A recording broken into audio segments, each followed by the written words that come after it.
ande-ande lumut dari Jawa Timur. Suatu ketika, kerajaan Jenggala diserang oleh musuh.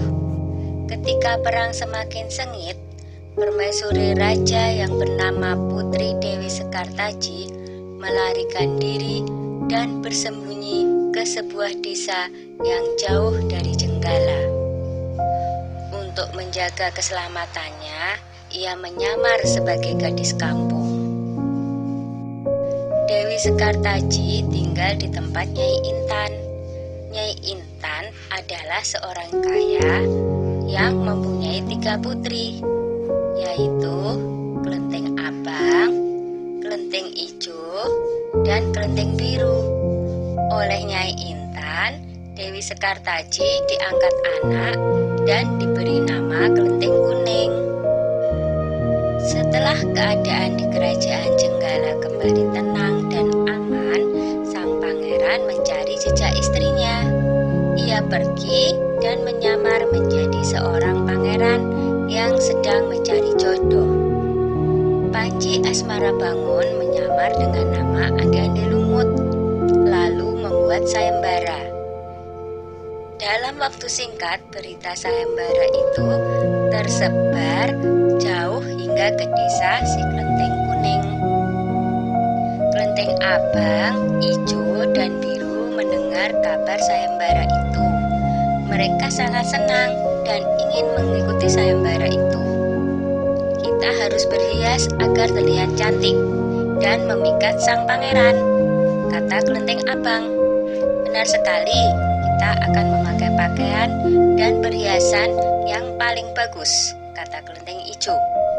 Hai Kelenteng Kuning, kamu tidak usah ikut sayembara ini, karena kamu tidak pantas mendapatkan pangeran. Lebih baik kamu mencuci baju di sungai, perintah Kelenteng Abang sinis. Ketika Kelenteng Kuning sedang mencuci di sungai, tiba-tiba seekor burung bangau datang menghampirinya. Anehnya, burung itu bisa berbicara dan kedua kakinya menggenggam sebuah cambuk. Wahai Tuan Putri, pergilah ke desa Dadapan mengikuti sayembara itu. Di sana Tuan Putri akan bertemu dengan Panji Asmarabangun. Bawalah cambuk ini, siapa tahu nanti dibutuhkan, ujar sang bangau sambil meletakkan cambuk itu di atas batu.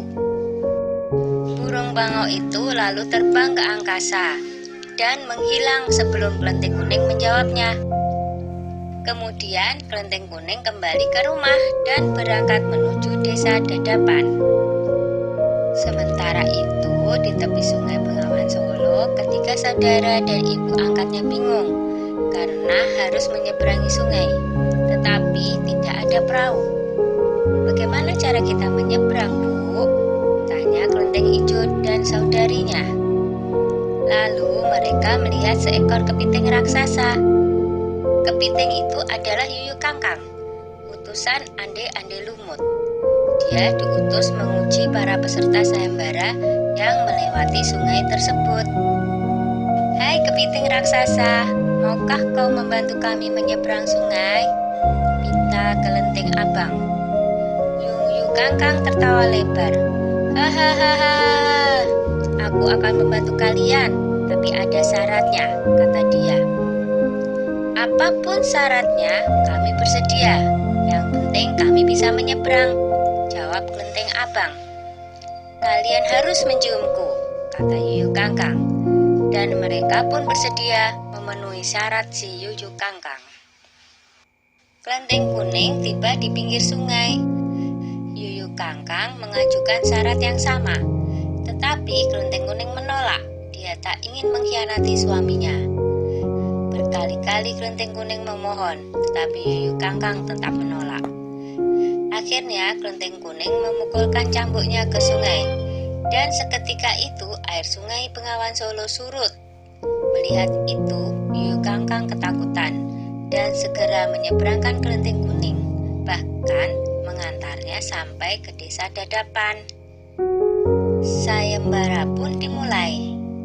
Secara bergiliran, Kelenteng Abang dan adik-adiknya menunjukkan kecantikan mereka di hadapan ande-ande Lumut.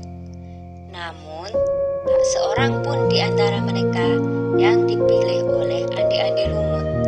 Ampun pangeran, hamba mohon, terimalah salah satu putri hamba, Iba Nyai Intan. Andi-Andi Lumut menjawab, wahai Nyai Intan, ketahuilah, aku tidak bisa memilih seorang pun dari putrimu, karena mereka telah mencium si Yuyu Kangkang.